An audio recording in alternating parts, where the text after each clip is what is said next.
অধ্যায় 3 রসায়ন দ্বিতীয় পত্র পরিমাণগত রসায়ন।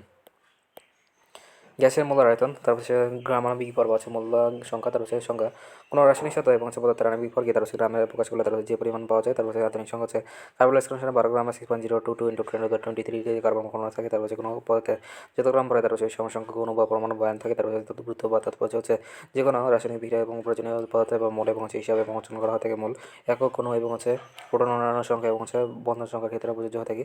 উদাহরণ হচ্ছে মোল অণু পানি, তারপর হচ্ছে 18.02 গ্রাম, তারপর হচ্ছে এক মোল পরমাণু 12 গ্রাম কার্বন, তারপর হচ্ছে এক মোল পরমাণু অক্সিজেন যেগুলো 16 গ্রাম, তারপর হচ্ছে এক মোল অণু অক্সিজেন যেগুলো 32 গ্রাম, তারপর হচ্ছে এক মোল ইলেকট্রন যেগুলো 6.022 ইন্টু 1023 ইলেকট্রন, তারপর হচ্ছে এক ফ্যারাডে বিদ্যুৎ, তারপর হচ্ছে এক মোল বন্ধন যেগুলো 6.022 ইন্টু 1022 3টি বন্ধন, তারপর হচ্ছে মোল সংখ্যা যেগুলো সংখ্যা, তারপর হচ্ছে কোনো নিষ্ঠ পরিমাণ, তারপর হচ্ছে মৌলিক এবং যৌগিক ভরের ক্ষেত্রে, তারপর হচ্ছে গ্রাম পারমাণবিক ভর এবং হচ্ছে গ্রাম মানবিক ভর দ্বারা, তারপর হচ্ছে প্রাপ্ত সংখ্যাকে তারপর হচ্ছে পদার্থের মোল সংখ্যা বলা থাকে। তারপর প্রকাশ যেগুলো এন দ্বারা প্রকাশ করা থাকে সেগুলো কারণ মোল সংখ্যা এনে যেগুলো হচ্ছে পদার্থের ভর বা হচ্ছে পদার্থের গ্রাম পারমাণবিক ভর বা গ্রাম মানবিক ভর। তারপর হচ্ছে উদাহরণ হচ্ছে 34 গ্রাম কার্বন মোল সংখ্যা এনে যেগুলো 3 মোল কার্বন, তারপর হচ্ছে 34 গ্রাম পানির মোল সংখ্যা 2 যেগুলো এনে যেগুলো 2 মোল পানি। গ্যাসের মোল সংখ্যা নির্দিষ্ট তাপমাত্রা এবং চাপে, তারপর হচ্ছে আমল গ্যাসের আয়তনকে তারপর হচ্ছে গ্যাসের আয়তন এবং হচ্ছে মূল আয়তন বলা থাকে। তারপর হচ্ছে টিভিতে ঠিক যেগুলো 0 ডিগ্রি সেলসিয়াস, তারপর হচ্ছে 273 কেলভিন, তারপর হচ্ছে পি যেগুলো 1 এটিএম, তারপর হচ্ছে 76 সেন্টিমিটার মার্কারি, তারপর হচ্ছে বি যেগুলো 5.4 লিটার, তারপর হচ্ছে টিভিতে টি যেগুলো 25 ডিগ্রি সেলসিয়াস 299 কেলভিন, পি যেগুলো 1 এটিএম, তারপর হচ্ছে বি যেগুলো 24.97 লিটার, তারপর হচ্ছে বৈশিষ্ট্য একই তাপমাত্রা এবং চাপে। তারপর সকল গ্যাসের তাপমাত্রার আয়তন এবং প্রশ্বাসন হাতে এটি পদার্থের ধর্ম এবং প্রকৃতির উপর নির্ভরশীল নয়। তারপর হচ্ছে কিন্তু পদার্থের উপরে তারপর হচ্ছে তাপমাত্রা এবং চাপের উপর নির্ভরশীল হয়ে থাকে। তাপমাত্রা এবং হচ্ছে আয়তনের পরিবর্তন ঘটে কিন্তু মোল সংখ্যা এবং ভর সংখ্যা এবং অনুর সংখ্যার পরিবর্তন ঘটে না। এবং হচ্ছে অনুসারের ক্ষেত্রে তারপর হচ্ছে মধ্যম হচ্ছে মূল সংখ্যাটা মিলিলিটার এবং হচ্ছে তারপর হচ্ছে মাধ্যমে তারপর হচ্ছে 100 ডিগ্রি সেলসিয়াস এবং হচ্ছে 1 চাপে। তারপর হচ্ছে মূলা সংখ্যা 30.6 লিটার, তারপর হচ্ছে এক মোটের সংখ্যা, তারপর হচ্ছে সংখ্যা হচ্ছে কোনো বস্তু, তারপর হচ্ছে এক মোলা যত সংখ্যক গুণ থাকে তাদেরকে অ্যাভোগাড্রো সংখ্যা বা ধ্রুবক বলা থাকে। বিজ্ঞানী আমাদের অ্যাভোগাড্রো তারপর হচ্ছে অ্যাভোগাড্রোর ধ্রুবক নামকরণ করেছেন প্রকাশ একে এনে দ্বারা প্রকাশিত করা যায় মানে নেই 6.022 ইন্টু 1023।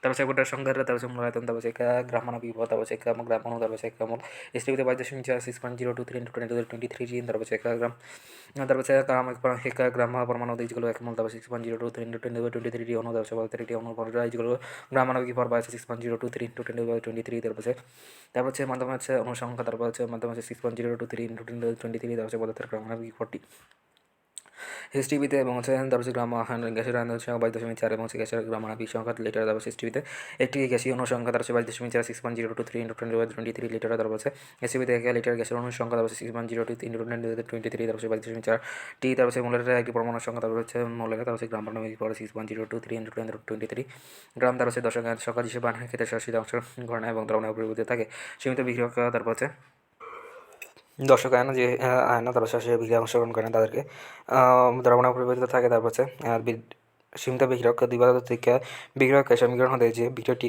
প্রয়োজনীয় মূল অনুপাতের চেয়ে কম হওয়া পরিমাণে ব্যবহৃত হয়ে থাকে তাদের উৎপাদের বিক্রিয়কের পরিমাণটির উপরে হচ্ছে সেই বিক্রিয়কই টি, তারপর হচ্ছে সেই বিক্রিয়ক বা হচ্ছে লিমিটিং রিঅ্যাকট্যান্ট বলা থাকে। তারপর হচ্ছে দ্রবণের ঘনমাত্রা প্রকাশের পদ্ধতি, তারপর হচ্ছে দ্রবণের ঘনমাত্রা প্রকাশের পদ্ধতি হচ্ছে মোলারিটি, নর্মালিটি, মোল ভগ্নাংশ, শতকরা ভগ্নাংশ, পার্সেন্ট ভি বাই ভি, তারপর হচ্ছে percent V by W, percent W by V, percent W by W. তারপর হচ্ছে আধুনিক পদ্ধতি হচ্ছে পিপিএম পার্টস পার বিলিয়ন, তারপর হচ্ছে 10⁻6 পার্টস পার বিলিয়ন, 10⁻9, তারপর হচ্ছে PPMV parts per million by volume. তারপর হচ্ছে মোলারিটি নিশ্চিত তাপমাত্রা, তারপর হচ্ছে প্রতি লিটার দ্রবণে দ্রবীভূত দ্রবের, তারপর হচ্ছে গ্রাম মানবিক ভর বা হচ্ছে মোল সংখ্যাযুক্ত, তারপর মোলারিটি বা হচ্ছে মোলার সংখ্যা ঘনমাত্রা বলা থেকে প্রকাশ একক হচ্ছে একে দ্বারা প্রকাশ করা হয়ে থাকে। তারপর হচ্ছে আমি যেটা মোল পার লিটার, তারপর হচ্ছে মোল পার লিটার মোলারিটির সাথে তাপমাত্রা সম্পর্ক হচ্ছে মোলারিটির সংখ্যায়।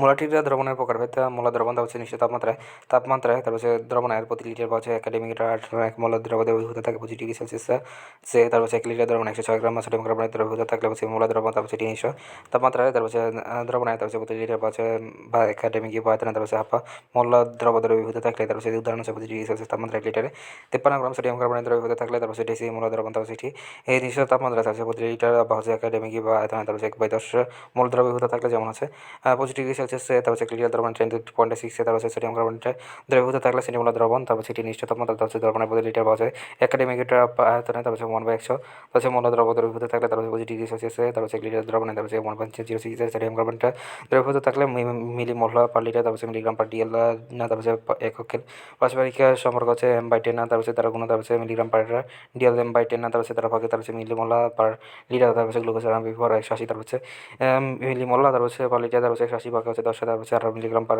ডিএল বাহ। তারপর মোলার দ্রবণ হেমোমোলারিটি তারপর মোলার দ্রবণ আছে যেকোনো তাপমাত্রা 1000 গ্রাম বা 1 কেজি দ্রাবকে তারপর এক মোল দ্রব দ্রবীভূত থাকলে উৎপন্ন দ্রাবণকে তারপর উক্ত দ্রবের মোলার দ্রবণ বা এক মোলার দ্রবণ বলে। মোলারিটি 1000 গ্রাম দ্রাবকে তারপর কোনো দ্রবে তারপর শতগ্রাম অণু দ্রবীভূত থেকে হয়ে তারপর দ্রবণ উৎপন্ন করে সে গ্রাম অণু সংখ্যাকে তারপর দ্রবণ মোলারিটি বলা থাকে। গাণিতিক প্রকাশে দ্রব অবস্থা মিউচুয়াল হচ্ছে W1 ইন্টু 1000 বাই হচ্ছে M ইন্টু W2 তারপর W1 গ্রামের আর দ্রবণ ভর মিউচুয়াল হচ্ছে দ্রবের আণবিক ভর W2 হচ্ছে গ্রামের দ্রবকের ভর তারপর নর্মাল দ্রবণ ছিল নর্মাল দ্রবণ তারপর এটি নিশ্চিত তারপর তাপমাত্রা প্রতি লিটার একাতুল্য পরিমাণ ভর এবং সেগুলো দ্রবীভূত থাকলে উৎপন্ন দ্রবণটিকে তারপর উক্ত দ্রবের নর্মাল সংখ্যা পাওয়া যায় এক নর্মাল দ্রবণ বলে থাকে। নর্মালটি এটি নিশ্চিত তাপমাত্রা প্রতি লিটার দ্রবণে দ্রবীভূত এবং তুল্য ভরের উক্ত দ্রবণের নর্মালটি বলা থাকে। গাণিতিক প্রকাশ প্রকাশ করা যায় নিজের W1000 V ক্রস ই তারপর হচ্ছে তুল্য ভর বাই লিটার তারপর W যেগুলো হচ্ছে গ্রামে প্রকাশিত ভরের দ্রব এবং V যেগুলো লিটার দ্রবণ আয়তন নিয়ে যেগুলো হচ্ছে দ্রবের গ্রাম তুল্য ভরের মূল ভগ্নাংশ হচ্ছে সংখ্যা তারপর হচ্ছে দ্রবণের কোনো উপাদানের মোল সংখ্যা হচ্ছে দ্রবণের সবগুলো উপাদানের মোটা মোল সংখ্যার অনুপাতকে তারা হচ্ছে দ্রবণটিকে উক্ত উপাদানের মোল সংখ্যা বলা থাকে। প্রকাশে তারা প্রকাশ করা থাকে গাণিতিক সমীকরণ আয়তন উপাদানের মোল সংখ্যা n i এবং হচ্ছে দ্রবণের মোটা মোল সংখ্যা n হলে তার হচ্ছে উপাদানের মোল সংখ্যা x n/n তারপর হচ্ছে শতকরা ভর তারপর সংখ্যায় প্রতি 100 ফাঁকা ভরের দ্রবীভূত থাকার কারণে দ্রবের ভর সংখ্যাটা শতকরা ভর বলা হয় থাকে পার্সেন্ট W/W তার হচ্ছে প্রতীক দ্বারা প্রকাশ করা থাকে সমীকরণ তার হচ্ছে দ্রবের ভর পার্সেন্টেজ W/W যেগুলো দ্রবের ভর বাই হচ্ছে দ্রবের ভর বাই হচ্ছে দ্রবকের ভর গুণ 100 তারপর হচ্ছে দ্রবের ভর গুণ 1000 গুণ 100 বাই হচ্ছে দ্রবণের ভর গ্রাম হচ্ছে ppm হচ্ছে পার্টস পার মিলিয়ন তারপর দ্রাবকে তারপর হচ্ছে ভরকে দ্রবণ এবং মিশ্রণের ভরকে 10 লক্ষ গুণ তারপর অংশরূপে প্রকাশ করা থাকে ppm W/W যেগুলো হচ্ছে দ্রবের ভর 10^6 বাই হচ্ছে দ্রবের ভর বাই হচ্ছে দ্রাবকের ভর ppb পার্টস পার বিলিয়ন তারপর একক শুষ্ক পরিমাণ দ্রবকে প্রকাশ করা থাকে ppmb তারপর ppmb দ্বারা বায়ুমণ্ডলের থাকা তারপর গ্যাসীয় পদার্থ এবং সূক্ষ্ম কণিকা এবং উপাদানের ঘনমাত্রা নির্ণয় করা যায় ppmb যেগুলো হচ্ছে দ্রবণের আয়তন মিলিলিটার বাই 10^9 বাই হচ্ছে দ্রবণের আয়তন মিলিলিটার। তারপর হচ্ছে মোলারিটি ppm এর সম্পর্ক আছে ppm যেগুলো হচ্ছে 1 মিলিগ্রাম পার কেজি তারপর 1 মাইক্রোগ্রাম পার গ্রাম তারপর 1 ppm বাই হচ্ছে 1 মিলিগ্রাম পার হচ্ছে 22 লিটার 1 মাইক্রোগ্রাম পার হচ্ছে মিলিলিটার। তারপর হচ্ছে মোলারিটি বা হচ্ছে মোলার এসি যেগুলো ppm হচ্ছে ppm এককে মান হয় বাই এম জুল মানে 3 তারপর ppm ppb এককের প্রয়োগ 0 ডিগ্রি সেলসিয়াস পানিতে অক্সিজেনের দাবার হচ্ছে 14.6 ppm তারপর 35 ডিগ্রি সেলসিয়াস তাপমাত্রা অক্সিজেন দাবার হচ্ছে 7.1 ppm ভূগর্ভস্থ পানিতে আর্সেনিকের পরিমাণ হচ্ছে 2.5 ppb তারপর গ্রাম এলাকা তারপর পরিষ্কার পানিতে টক্সিক কার্বন মনোক্সাইডের পরিমাণ হচ্ছে 0.05 ppmp তারপর শহরের ট্রাফিক এলাকায় তারপর দূষিত বায়ুতে টক্সিক কার্বন মনোক্সাইডের পরিমাণ 50 ppmp তারপর মোলারিটি প্রতি লিটার দ্রবণে দ্রবের মোল সংখ্যা এবং ppm হলো প্রতি লিটার দ্রবণে তারপর মিলিগ্রাম তারপর নর্মালিটি এবং মোলারিটির মধ্যে পার্থক্য। প্রকাশ্যে molarity s normality n molarity m। তারপর হচ্ছে তাপমাত্রার উপর তারপর হচ্ছে নির্ভরশীল নর্মালিটি নির্ভরশীল কিন্তু মোলারিটি নির্ভরশীল নয়। সার্বজনীন শুদ্ধতা তারপর হচ্ছে মোলারিটি না তারপর হচ্ছে নর্মালিটি না তবে মোলারিটি হ্যাঁ। তারপর হচ্ছে একক মোলারিটির একক হচ্ছে মোলারিটির একক মোল পার লিটার বা হচ্ছে এম। অপরদিকে নর্মালিটি হচ্ছে মোল পার লিটার এবং হচ্ছে মোলারিটি হচ্ছে মোল পার কেজি। তারপর সেখানে সমীকরণ এস ইকুয়াল টু মোলারিটির ক্ষেত্রে হচ্ছে S equal to N by V তারপর হচ্ছে ইকুয়াল হচ্ছে M by M cross V litre তারপর হচ্ছে নর্মালিটি হচ্ছে এন ইকুয়াল টু ডব্লিউ গুণ 1000 বাই হচ্ছে ভি ক্রস ই তারপর হচ্ছে মোলারিটি হচ্ছে এম ইকুয়াল টু হচ্ছে এন বাই এম কেজি দ্রাবক তারপর হচ্ছে তাপমাত্রার উপর নির্ভরশীল নয়। মোলারিটি ও মোল ভগ্নাংশ তারপর হচ্ছে প্রমাণ তপন সংগত যে দ্রবণের ঘনমাত্রা সঠিক এবং নির্ভুলভাবে জানা যায়। উদাহরণ হচ্ছে এক মোলার তারপর সোডিয়াম কার্বনেট দ্রবণ 0.5 মোলার এবং সোডিয়াম কার্বনেট দ্রবণ 0.1 সোডিয়াম কার্বনেটের দ্রবণ ইত্যাদি প্রস্তুত প্রণালী হচ্ছে কাঙ্ক্ষিত তাপমাত্রা প্রমাণ দুভাবে প্রস্তুত করা যায় প্রত্যক্ষ পদ্ধতি তারপর হচ্ছে পদ্ধতি বস্তুর ভর পরিমাপ এবং এটি নিশ্চয় আয়তন ফ্লাস্ক এবং দ্রবীভূত প্রমাণ তৈরি করা যায় পরোক্ষ পদ্ধতি তারপর হচ্ছে প্রমাণ দ্রবকের ভর প্রমাণ দ্রবণ প্রাইমারি বা মুখ্য প্রমাণ দ্রবণ তারপর হচ্ছে সেকেন্ডারি বা হচ্ছে কোনো প্রমাণ দ্রবণ তারপর হচ্ছে প্রাইমারি স্ট্যান্ডার্ড পদার্থ থেকে বস্তু তারপর প্রমাণ দ্রবণ অনাদ্র 0.1 মোলার তারপর হচ্ছে সোডিয়াম কার্বনেট এবং 0.1 মোলার তারপর হচ্ছে লিগেসিডের দ্রবণ প্রকৃতি সেকেন্ডারি স্ট্যান্ডার্ড পদার্থ থেকে তৈরি প্রমাণ দ্রবণ এবং 0.1 মোলার পটাশিয়াম ম্যাগনেট এবং হচ্ছে 0.105 মোলার তারপর হচ্ছে সাইটোক্লোরাইড দ্রবণ প্রকৃতি তারপর হচ্ছে দ্রবণের লঘুকরণ হচ্ছে আশঙ্কা হচ্ছে মোলার দ্রবণ থেকে নিম্ন মোলার দ্রবণ তৈরি করে পৌঁছকেল দ্রবণের লঘুকরণ বলা থেকে সমীকরণ ভি 1 ইকুয়াল হচ্ছে ভি 20 পূর্বের আয়তন তারপর হচ্ছে বিশেষ তথ্য হচ্ছে বাণিজ্যিক হাইড্রোজেন ক্লোরাইড সাধারণ হচ্ছে 18 মোলার থেকে 12 মোলার হয়ে থাকে। তারপর হচ্ছে বাণিজ্যিক আরও সালফারিক অ্যাসিড হলো 18 মোলার তারপর হচ্ছে 500 মিলিলিটার ফ্লাস্কে তারপর 0.1 সালফারিক অ্যাসিডের প্রয়োজনের সঙ্গে হচ্ছে 2.8 মিলিলিটার। তারপর প্রাইমারি সেকেন্ডারি স্ট্যান্ডার্ড পদার্থ, তারপর বৈশিষ্ট্য প্রাইমারি সেকেন্ডারি স্ট্যান্ডার্ড পদার্থ বিশুদ্ধ অবস্থায় প্রস্তুত করা হচ্ছে বাতাসের সংস্পর্শে জলীয় বাষ্প এবং অক্সিজেন সহ বিক্রিয়া করে না। তারপর ওজন দেওয়ার সময় তারপর রাসায়নিক নীতিকে ক্ষয় করা যায় না। দীর্ঘদিন যাবতের ঘনমাত্রা অবশ্যই থাকে সেকেন্ডারি স্ট্যান্ডার্ড পদার্থ বিশুদ্ধ অবস্থা প্রস্তুত করা যায় না। তারপর বাতাসের সংস্পর্শে জলীয় বাষ্প এবং অক্সিজেন সহ বিক্রিয়া করে তার ওজন নেওয়ার সময় রাসায়নিক নীতিকে ক্ষয় করে ঘনমাত্রা পরিবর্তিত হয়ে যায়। তারপর উদাহরণ হচ্ছে ওনাদের সোডিয়াম কার্বনেটের ক্ষার এবং গ্যালাসিড ইথান ডাইহোইক এবং অক্সালিক অ্যাসিড, তারপর পটাশিয়াম ডাইক্রোমেট জারক পদার্থ, তারপর গ্যালাসিড ডাই ইথানে, তারপর ডাই ওয়াটা এবং অক্সালেট জারক পদার্থ, তারপর সেটা স্ট্যান্ডার্ড পদার্থ আছে সোডিয়াম হাইড্রোক্সাইড, তারপর হাইড্রোজেন ক্লোরাইড এবং সালফারিক অ্যাসিড, তারপর পটাশিয়াম পারম্যাঙ্গানেট জারক পদার্থ, সোডিয়াম থাইসালফেট এবং বেজারক ইত্যাদি। তারপর ব্যবহারের ক্ষেত্রে প্রাইমারি স্ট্যান্ডার্ডের ব্যবহার হচ্ছে আণবিক বিশ্লেষণে প্রমাণ দ্রবণকে ব্যবহার করা থাকে। সেকেন্ডারি ক্ষেত্রে হচ্ছে আণবিক বিশ্লেষণে এবং প্রয়োজনীয় দ্রবকে এবং জারণ টাইট্রেশন ব্যবহৃত হয়ে থাকে। প্রাইমারি ও সেকেন্ডারি স্ট্যান্ডার্ডের পদার্থের উদাহরণ কীভাবে মনে রাখি? যেখানে চোখে সি রয়েছে তাদের সবাই হচ্ছে প্রাইমারি স্ট্যান্ডার্ড পদার্থ, যেটা হোক সি সেটা হোক ক্রোমিয়াম, তার হচ্ছে ক্লোরিন ব্যতীত, যেমন হচ্ছে সোডিয়াম কার্বনেটটা, অক্সালিক অ্যাসিড, তার হচ্ছে পটাশিয়াম ক্রোমেট এবং হচ্ছে সোডিয়াম ক্রোমেট অ্যাসিড। ব্যতিক্রম হাইড্রোজেন ক্লোরাইড, এটি সেকেন্ডারি স্ট্যান্ডার্ড পদার্থ। যেসব জায়গায় সি নেই তাদের ক্ষেত্রে সেকেন্ডারি স্ট্যান্ডার্ড পদার্থ হয়ে থাকে sodium hydroxide, sulphuric acid, potassium magnet, sodium sulphate. Titration বা নির্দেশক। তারপর হচ্ছে উপযুক্ত নির্দেশকের উপস্থিতিতে কোনো বিক্রিয়কের এবং হচ্ছে ঘনমাত্রা দ্রবণ এবং হচ্ছে অজানা ঘনমাত্রার বিক্রিয়কের ঘনমাত্রা নির্ণয় করার জন্য টাইট্রেশন বলা থাকে।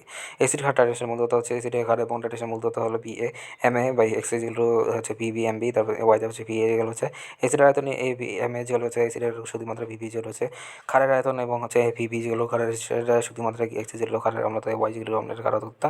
তাছাড়া টাইট্রেশনের উপকরণ হচ্ছে রাসায়নিক পদার্থ। টাইট্রেশনের প্রক্রিয়া তিনটি রাসায়নিক পদার্থ ব্যবহৃত হয়ে থাকে, যাতে হচ্ছে প্রমাণ দ্রবণ, অজানা ঘনমাত্রা দ্রবণ, নির্দেশক, তারপর কার্যছন্দ। টাইট্রেশনের প্রক্রিয়া তিনটি কার্যছন্দ দ্বারা ব্যবহৃত হয়ে থাকে, যত হচ্ছে বুলেট কনিক্যাল ফ্লাস্ক এবং পিপেট টাইট্রেন্ট। তারপর টাইট্রেশন ব্যবহৃত জানা মাত্রা দ্রবণটি টাইট্রেন বলা হয়ে থাকে। তারপর টাইট্রেশন সময়টি বুলেটের মধ্যে দেওয়া হয়ে থাকে। তারপর হচ্ছে টাইট্রেন তা হচ্ছে অজানা মাত্রা যে দ্রবণকে টাইট্রেশন ব্যবহার করে থাকে তাদেরকে টাইট্রেন বলা থাকে। তারপর টাইট্রেশনের ক্ষেত্রে অনেকগুলো ফ্লাস্ক নেওয়া থাকে। তারপর জটিল মাত্রা কি? তারপর টাইট্রেশন এবং হচ্ছে ethylene diamine tetraacetic acid ETA ও ডাইসোডিয়াম ব্যবহার অম্লের ক্ষারকতা হচ্ছে সংজ্ঞা। তার হচ্ছে কোনো অ্যাসিডের ক্ষেত্রে প্রতিমল, তার হচ্ছে ডাইঅক্সাইডের মধ্যে তার হচ্ছে যতমল প্রশমিত হয়ে থাকে, তার হচ্ছে সেখানে মাত্রা ক্ষারকতা বলা থাকে। অ্যাসিডের প্রকারভেদ হচ্ছে একাকারী কি? তার হচ্ছে যে অ্যাসিডের জলীয় দ্রবণে একামূল হাইড্রোজেন আয়ন প্রদান করে তাদেরকে একামূল হাইড্রোক্সিল আয়ন প্রশমিত করার উদাহরণ আছে হাইড্রোজেন ক্লোরাইড, নাইট্রিক অ্যাসিড এবং হাইড্রোজেন ব্রোম আছে। তার হচ্ছে নাইট্রিক অ্যাসিড, তার হচ্ছে ব্রোমিক অ্যাসিড, তার হচ্ছে দ্বিকারিক অ্যাসিড যে অ্যাসিডে তার হচ্ছে 2 মোল হাইড্রোজেন আয়ন প্রদান করে তাকে 2 মোল হাইড্রোক্সিল আয়নে প্রশমিত করে। তারপর হচ্ছে সালফারিক অ্যাসিড, কার্বনিক অ্যাসিড এবং ফসফরিক অ্যাসিড। তারপর হচ্ছে দ্বিকারিক অ্যাসিড যে অ্যাসিডে তার হচ্ছে 3 মোল এবং হাইড্রোজেন আয়ন প্রদান করে, অথবা 3 মোল হাইড্রোক্সিল আয়ন প্রশমিত করা যায়। উদাহরণ হচ্ছে ফসফরিক অ্যাসিড, মনে রাখবে ফসফরিক অ্যাসিড হচ্ছে কারিক অ্যাসিডের মধ্যে মাত্র হাইড্রোজেন আয়ন দান করে। তার হচ্ছে ক্ষারের অম্লতা সংখ্যা হচ্ছে ক্ষারের প্রতি মূল্য হাইড্রোজেন আয়ন এবং যত মূল্য প্রশমিত হয়ে থাকে ক্ষারের অম্লতা বলা থাকে। ক্ষারের প্রকারভেদ এক অম্লীয় ক্ষার আছে, তারপর হচ্ছে যে ক্ষারের এক মূল্য হাইড্রোজেন আয়ন প্রশমিত করা উদাহরণ sodium hydroxide, potassium hydroxide, ammonium hydroxide, lithium hydroxide. দ্বিকারিক ক্ষার হচ্ছে যেমন 2 মোল হাইড্রোজেন আয়ন প্রশমিত করে। তারপর sodium carbonate, calcium hydroxide, magnesium hydroxide. দ্বিকারিক অ্যাসিড হচ্ছে যে ক্ষারে 3 মোল হাইড্রোজেন আয়ন প্রশমিত করে, উদাহরণ অ্যালুমিনিয়াম হাইড্রোক্সাইড, অ্যালুমিনিয়াম অক্সাইডের ক্ষেত্রে কাঞ্চ 1 মোল অ্যালুমিনিয়াম অক্সাইড এই মোল হাইড্রোক্লোরাইডের সাথে বিক্রিয়া করে আইডোমিথি এবং আইডিমিথি। সংজ্ঞা যে পদ্ধতিতে কোনো চারক পদার্থের সাথে হাইড্রেট লবণের দেওয়া হচ্ছে মাত্রিক বিক্রিয়া দ্রবণের দেওয়া হচ্ছে মতো হাইড্রোজেনকে দেওয়া হচ্ছে কোনো বিচারকের সাথে বা টাইট্রেশন করা থাকে, তাদেরকে আইডোমিথি বলা থাকে। আইডোমিথি হচ্ছে প্রমাণ দ্রবণ আইডিন দ্রবণ ব্যবহার করে বিভিন্ন বিজারক পদার্থের তার হচ্ছে ঘনমাত্রা নির্ণয় পদ্ধতি হলো আইডোমিথি। তার হচ্ছে প্রমাণ আইডিন দ্রবণ দ্বারা সোডিয়াম থাইসালফেট এবং হচ্ছে ঘনমাত্রা নির্ণয় করা যায়। তার হচ্ছে ব্যবহার আইডোমিথিতে চারক পদার্থের পরিমাপ মাপা হয়ে থাকে আইডিমিথিতে। তারপর হচ্ছে পরিচালক পদ্ধতিতে পরিমাপ মাপা হয়ে থাকে। তার হচ্ছে অসুবিধা হচ্ছে আইডিন হেম এবং উচ্চ কিছু বাষ্পীভূত হয়ে থাকে, অতিরিক্ত কিছু মুক্ত আইডিন হয়ে থাকে। তারপর হচ্ছে অ্যাসিডের ক্ষার প্রশমনের বিক্রিয়া সংজ্ঞা। তারপর হচ্ছে যে বিক্রিয়া তুল্য পরিমাণ এবং হচ্ছে অ্যাসিড এবং হচ্ছে ক্ষারকের সংযোগে তারপর হচ্ছে ধর্ম এবং বৈশিষ্ট্য সম্পূর্ণরূপে বিলুপ্ত হয়ে তার হচ্ছে প্রশমন এবং হচ্ছে নিরপেক্ষ পরিমাণ এবং হচ্ছে লবণ গঠিত হয়ে থাকে তাদেরকে অ্যাসিড ক্ষার প্রশমন বিক্রিয়া বলা থেকে। বৈশিষ্ট্য হচ্ছে অ্যাসিড সবল অ্যাসিড এবং সবল ক্ষার এবং জলীয় দ্রবণে পূর্ণভাবে আয়নিত হয়ে থাকে, কিন্তু দ্রবণে দুর্বল অ্যাসিড এবং দুর্বল ক্ষার আংশিকভাবে আয়নিত হয়ে থাকে। দ্রবণে হাইড্রোজেন আয়ন এবং হাইড্রোক্সিল আয়নের ক্ষেত্রে প্রকৃতপক্ষে অবস্থা পানি সৃষ্টি হতে কোনো আহানগুলোকে অপরিহিত দর্শকান রূপে থাকে প্রকারভেদ হচ্ছে সবল অ্যাসিড এবং সবল ক্ষার প্রশমন বিক্রিয়া বলা থেকে। দুর্বল অ্যাসিড সবল ক্ষার প্রশমন বিক্রিয়া বলা থেকে। সবল অ্যাসিড দুর্বল ক্ষার প্রশমন বিক্রিয়া বলা থেকে। দুর্বল অ্যাসিড দুর্বল ক্ষার প্রশমন বিক্রিয়া প্রশমন বিন্দু। তার হচ্ছে অ্যাসিড ক্ষার টাইট্রেশন যে লেখচিত্র তার হচ্ছে নির্দেশক যে বিন্দুতে পুনঃপ্রশমের ফলে তার হচ্ছে নির্দেশক বর্ণ পরিবর্তন হয়, তাদেরকে অ্যাসিডের প্রশমন টাইট্রেশনের প্রশমন বিন্দু বলা থাকে। উদাহরণ হচ্ছে সবল অ্যাসিড এবং দুর্বল ক্ষারের ক্ষেত্রে প্রশমন বিন্দুতে পিএইচ 7, তারপর হচ্ছে সবল অ্যাসিড এবং দুর্বল ক্ষারের ক্ষেত্রে প্রশমন বিন্দু পিএইচ 5.7। তারপর হচ্ছে তারপর হচ্ছে দুর্বল অ্যাসিড এবং হচ্ছে সবল ক্ষারের ক্ষেত্রে প্রশমন বিন্দুতে পিএইচ হচ্ছে 8.809। তার হচ্ছে বিশেষিত তথ্য নির্দেশক নির্বাচন ভিত্তিক তার হচ্ছে দ্রবণের অম্ল ক্ষার এবং ট্রাইডেশনাল উপযুক্ত নির্দেশক নির্বাচন অম্ল এবং ক্ষারের উভয় প্রকৃতির উপর নির্ভর করে মৃদু অম্ল এবং সিটিয়া তার হচ্ছে তীব্র ক্ষারের নির্দেশকের বেলায় তার হচ্ছে ট্রাইডেশনাল বেলায় নির্দেশের রূপে ফেনফথ্যালাইন ব্যবহৃত হয়, ক্ষেত্রে মিথাইল হিসেবে ব্যবহৃত হয় না। প্রশমন বিন্দু ব্যবহৃত নির্দেশক তার হচ্ছে অ্যাসিড ও ক্ষারের প্রকৃতি প্রশমন বিন্দুকে পিএইচ এবং হচ্ছে উপযুক্ত নির্দেশক এবং বিশেষ বিন্দুতে বর্ণ। অ্যাসিড ও ক্ষারের প্রকৃতির সবল অ্যাসিড এবং হচ্ছে সবল ক্ষারের প্রশমন বিন্দুতে হচ্ছে 7 থেকে 3 থেকে 10 হয়ে থাকে। উপযুক্ত নির্দেশক হচ্ছে সব নির্দেশক হয়ে থাকে শীর্ষ বিন্দুতে, এবং দুর্বল অ্যাসিড এবং সবল ক্ষারের ক্ষেত্রে হচ্ছে প্রশমন 7 বেশি হয়ে থাকে। তারপর 4 থেকে 10 উপযুক্ত নির্দেশক হচ্ছে ফেনফথ্যালাইন অথবা থাইমল ব্লু ক্ষার, তারপর শীর্ষ বিন্দুতে সেবন হয় এবং গোলাপি সবল অ্যাসিড বা দুর্বল ক্ষার হচ্ছে 7 কম হয়ে থাকে 3 থেকে 4 বা হচ্ছে 4.2 থেকে 4.3 বা হচ্ছে 4 থেকে 7। তারপর হচ্ছে মিথাইল আয়ন বা মিথাইল রেড। দুর্বল অ্যাসিড বা হচ্ছে দুর্বল ক্ষার তার হচ্ছে প্রশমন বিন্দু সঠিকভাবে পাওয়া যায় না, কোনো নির্দেশক উপযোগী নয়। তার হচ্ছে নির্দেশক সংখ্যা যে পদার্থ তার নিজস্ব বর্ণ পরিবর্তন এবং হচ্ছে দ্রবণ এবং ক্ষারীয় না প্রশমতা নির্দেশ করে তার বিন্দু শেষ বিন্দু তাদেরকে নির্দেশক বলে থাকে বর্গভেদ 3 প্রকার হতে গেছে নির্দেশক, জারণ বিজারণ নির্দেশক, পরিশোষণ নির্দেশক। অ্যাসিড ক্ষারের নির্দেশকের বৈশিষ্ট্য হচ্ছে প্রকৃতপক্ষে নির্দেশক হলো দুর্বল অ্যাসিড এবং হচ্ছে দুর্বল জৈব ক্ষার। প্রকৃতপক্ষে সব নির্দেশক হচ্ছে পিএইচ বর্ণ পরিবর্তন করে। প্রতিটি নির্দেশকে পিএইচের সীমা রয়েছে, এখানে দুই বর্ণের সংমিশ্রণ দেখা যায় না। তা হচ্ছে পিএইচের সীমানা কম হলে তা হচ্ছে নির্দেশকের শুধুমাত্র অম্লীয় বর্ণ এবং পিএইচের মান তার সীমা থেকে বেশি হলে নির্দেশক শুধুমাত্র ক্ষারীয় বর্ণ দেখা। তার হচ্ছে প্রতিটি নির্দেশক পিএইচ বর্ণ পরিসরে বর্ণ পরিবর্তন করে। নির্দিষ্ট ট্রাডিশনে তার হচ্ছে উপযুক্ত নির্দেশক তার হচ্ছে ব্যবহারে শর্তাবলী বর্ণ যথেষ্ট স্থায়ী এবং জেল হতে হবে, অম্লীয় মাধ্যমে এবং ক্ষারীয় মাধ্যমে যথেষ্ট পার্থক্য থাকতে হবে। এর বিপরীত বর্ণ হলে সবচেয়ে ভালো হয়ে থাকে বর্ণ তার ছোট পরিবর্তন হবে, ট্রাডিশন সমাজে বিন্দুতে নির্দিষ্ট বর্ণ পরিবর্তিত হবে। বিশেষত হচ্ছে নির্দেশক পদার্থ হচ্ছে রঙিন উদ্ভিদের রস এবং হচ্ছে দুর্বল জৈব অ্যাসিড এবং জৈব ক্ষার থাকে। তার এইসব উদ্ভিদের পাতার রস অ্যান্থোসায়ানিন হচ্ছে যে এক প্রকার জৈব যৌগ অ্যান্থোসায়ানিন এবং রং এবং জৈব অম্লীয় এবং হচ্ছে লাল এবং ক্ষারীয় দ্রবণের নীল বর্ণ ধারণ করে। গুরুত্বপূর্ণ কথা এবং ক্ষার ট্রাডিশনাল বেলায় তার হচ্ছে নির্দেশকের ক্ষেত্রে প্রকৃতির উপর নির্ভর করে। তার নির্দেশকের এটা 2pH বর্ণ পরিবর্তন করে। তার কিছু গুরুত্বপূর্ণ নির্দেশক আছে ফেনফথ্যালাইন না তার অম্লীয় মাধ্যমে বর্ণ এবং হচ্ছে বর্ণহীন তার ক্ষারীয় মাধ্যমে হচ্ছে লালচে বেগুনি হতে 8.2 থেকে 9.8 ক্রিস্টালেট হচ্ছে অম্লীয় মাধ্যমে হলুদ এবং হচ্ছে ক্ষারীয় মাধ্যমে হচ্ছে বর্ণ। তারপর হচ্ছে বর্ণপদী মাধ্যমে পিএইচ 7.2 থেকে 8.8 ফেনল রেট হচ্ছে হলুদ এবং ক্ষারীয় মাধ্যমে হচ্ছে লাল 6.8 থেকে 8.4। তারপর প্রোমাথানল হচ্ছে অম্লতে হলুদ এবং হচ্ছে ক্ষারীয়তে হচ্ছে নীল তারপর 6 থেকে 7.6। তারপর হচ্ছে লিটমাসের ক্ষেত্রে হচ্ছে অম্লীয় মাধ্যমে লাল এবং হচ্ছে ক্ষারীয় মাধ্যমে নীল 6 থেকে 8। তারপর হচ্ছে মিথাইল রেডের ক্ষেত্রে হচ্ছে অম্লীয় মাধ্যমে লাল এবং হচ্ছে অক্ষারীয় মাধ্যমে হলুদ 4.2 থেকে 4.3। তারপর হচ্ছে মিথাইল অরেঞ্জের ক্ষেত্রে অম্লীয় মাধ্যমে লাল এবং হচ্ছে ক্ষারীয় মাধ্যমে হলুদ হতে 3.1 থেকে 4.4। পটাশিয়াম ম্যাঙ্গানিজ হচ্ছে ট্রাডিশনাল নির্দেশক পটাশিয়াম ম্যাঙ্গানেট এবং জারক এবং হচ্ছে নিজে স্বনির্দেশক হয়ে থাকে।